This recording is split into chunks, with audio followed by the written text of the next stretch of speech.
होणे हे सुद्धा आत आलेले आहेत कुस्ती लावण्यासाठी हे सुद्धा कडेवरती गेलेले आहेत. कुस्ती काकाने लावली, शेवटची कुस्ती काकाने लावली. काय योग आला. सोनं दिल्ली डाव्या पायला दिकी आपला दिला पहिला आणि सर्व परिचित सगळ्यांचा आवडता डबल धमाका डबल बार उडवलेला पहिलवान शिवराज भाऊ राक्षे.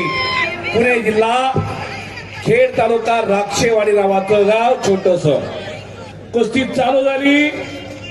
एका शेतकरी कुटुंबातला पहिला वडील आई शेती बघतात आणि दुधाचा व्यवसाय. नोंद घ्या सगळ्यांनी. भाऊ कायमच शिवराजवर लक्ष देतोय. युवराज राक्षे याच्यापेक्षा मोठा आहे, थोरला. कायमच लक्ष आहे युवराजचं शिवराजवर. काय नावं ठेवलेत आई वडिलांनी बघा. थोरला युवराज, धाकला शिवराज. 2 एकर जमीन.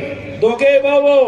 वडील मोठे पहिला आणि भावाने आणि वडिलांना ठरवलं आपल्या धाकल्या भावाला पैलवान करायचं, आपल्या बारक्या मुलाला पैलवान करायचं. शिवराजला पैलवान केलं. सुरुवातीला गावात कुस्तीला श्री गणेशा गिरवला. त्यानंतर ना आळंदीत कुस्तीसाठी सरावाला आला दिनेश गुंड सरांचा. काही दिवस तिथेही सराव केला शिवराजला आणि त्यानंतर ना आंतरराष्ट्रीय कुस्ती संकुलमध्ये सरावाला आला. अर्जुन पुरस्कार ते मानकरी काका पवार यांच्या. नोंद घ्या सगळ्यांनी. कपचा घेतला शिवराजनं. सगळ्यांचं लक्ष त्याच्याकडे आहे. स्पॉन्सर सुद्धा म्हणत असतील काय तब्येत. बरोबर राहुल शेठ पवार आणि त्यांच्या सगळ्या सहकार्यांचा कौतुक करावं तेवढं थोडा.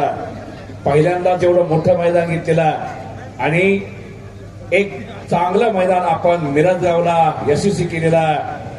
खरोखर सगळ्यांनी राहुल शेठसाठी वैभवसाठी टाळ्या करा सगळ्यांनी.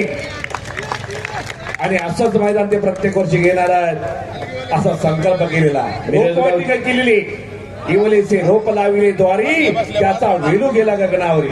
एक चाक लावतोय. शेवटची कुस्ती प्रत्येक जण मैदानामध्ये फिरत आहेत. तानाजी भाऊ असतील, दादोसाहेब असतील, गायवाल असतील, त्यांचंही नियोजन चाललेलं आहे. वाजव शेवटची कुस्ती आणि एकेरिका सांगलेल्या कुस्ती शिवराज